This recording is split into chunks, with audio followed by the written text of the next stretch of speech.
Allahın Rəsulu bizim üçün iki böyük nemət qoyubdur. Bu nemətlərdən geri qalanlar da həlak olacaqdır, önə keçənlər də. Bismillahirrahmanirrahim. Bugün Həzrəti İmam Rıza əleyhissalamın bərəkətli mövlud günüdür. Bununla əlaqədar olaraq, başda ağamız və mövlamız Həzrəti İmam Məhdi əleyhissalam olmaqla bütün əhl-i beyti sevənlərə təbrik deyirik.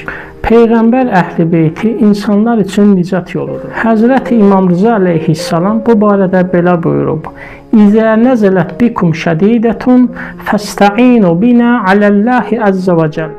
Hər vaxt sizə şiddətli çətinliklər üz versə, biz əhl-i beytin vasitəsilə Allahdan kömək diləyin. Hədisin şərhinə diqqət edəndə, Səqileyn hədisinə əsasən, Allahın Rəsulu bizim üçün iki böyük nemət qoyubdur. Onlardan biri Qur'an-ı Kərim, digəri isə Peyğəmbər əhl-i beytidir. Bu nemətlərdən geri qalanlar da həlak olacaqdır, önə keçənlər də. Digər bir rəvayətə də əsasən, Peyğəmbər əhl-i beyti Nuhun gəmisi kimidir. O gəmiyə minənlər nicat tapacaq, geriyə qalanlar isə həlak olacaqdır. Əhl-i beytin vilayəti Allahın məğlub edilməz qalasıdır. Kim o qalaya daxil olarsa, Allahın amanında qalacaqdır.